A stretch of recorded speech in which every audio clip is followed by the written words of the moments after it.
Mental Health Monday sometimes.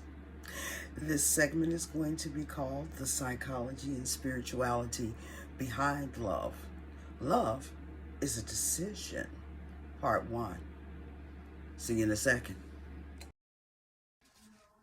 I'm back. Okay, that was that second right there. Let's put everything into context before we can move on with a couple definitions. Definition number 1, psychology is the scientific study of the mind and behavior. Number 2 is spiritual, or my new favorite word, Greek word, is pumantikos. So say it with me. Pumantikos. It's kind of like Mufasa. Ooh. But this is spiritual. Pumantikos.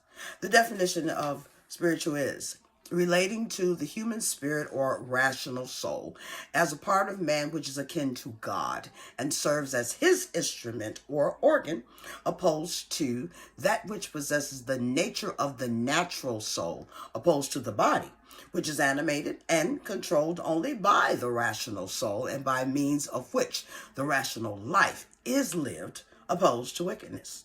Next definition, decision. Oh, this is a big one. Decision.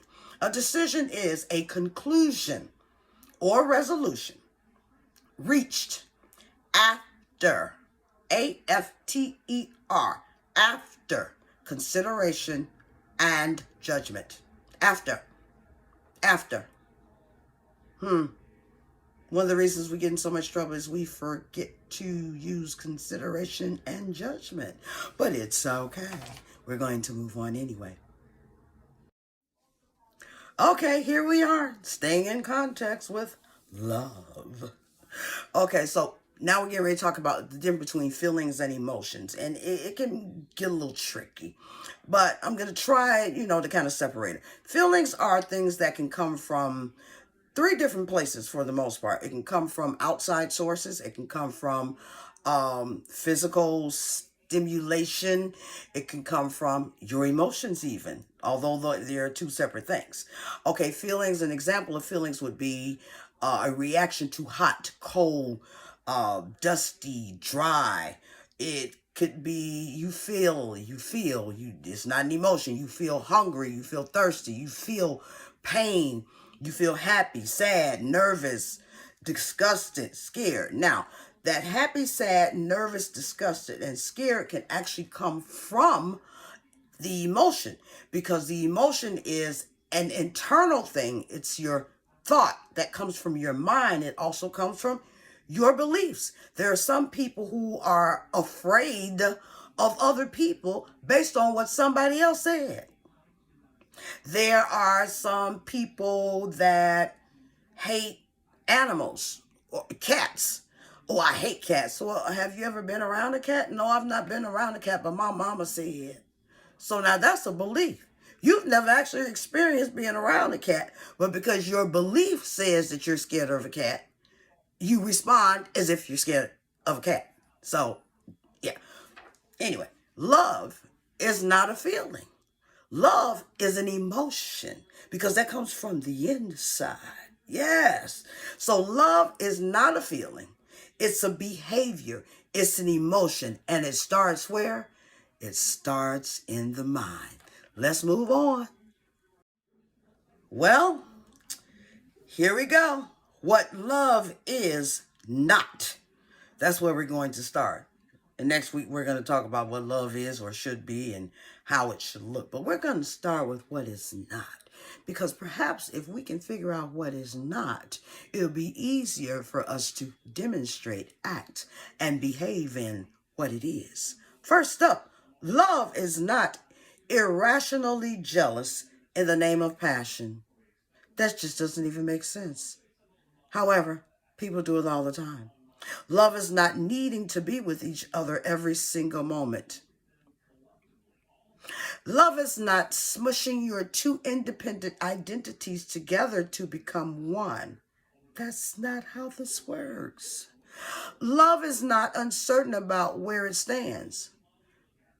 Love is secure. Love is solid. Love knows exactly what it's doing and what it wants. Love is not a panicked need for each other. Love is not dishonest. It does not lie. It does not cheat. It does not deceive. That's not love. Love is not a forever promise. Yeah. Love is not resentful. Love is not unsupportive. Okay. Love is not unequal or unbalanced. Each person is or should be valued equally. Love is not guaranteed. It requires nurturing and care and attendance and daily practice of gratitude every day. Love is not a scorecard. We're going to run across that one again somewhere. Love is not concerned only with physical gratification. Love is not petty. Love is not unaware. It's an operation daily. Love cannot be turned on as a reward or can be turned off as a punishment. Love cannot be bought, sold, or traded. Love is not a substance, commodity, or marketable source. Love is not territory, or love has no territory, boundary, or quantifiable mass or energy output. Do you see what's going on here? Oh, there's a few more to go. Hold on now. Before we move on to what love is not, it is imperative that I talk about love does not. First up, love does not manipulate or deceive. That's just evil. Love does not emotionally or psychologically abuse. That's just evil. And the biggest one of all, love does not, let me say it again, love does not physically or sexually abuse. That's a crime punishable by the law. If you find yourself in the love does not sexually or physically abuse section, as soon as you can, I implore you to get out. But if you can't get out, find a way to call either of these numbers that's on the screen. Because no matter what someone says love is, if you're being sexually or physically abused, trust me, that is not love. Love does not hurt. Love cares. Love comforts. Love protects. It does not hurt. Now we're going to move on to our last section of what love is not. See you in a second. To continue, what love is not.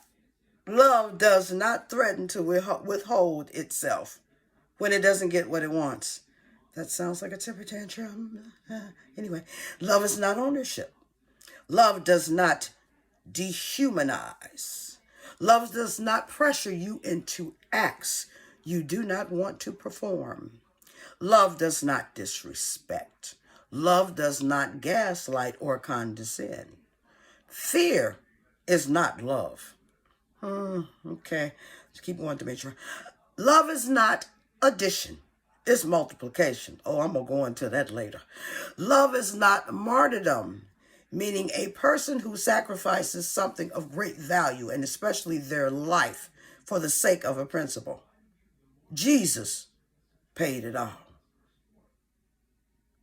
From the spiritual side, which actually is the mirror to what the world has already said, love is not jealous or boastful or proud or rude. It does not demand its own way. It is not irritable, and it keeps no record of being wronged.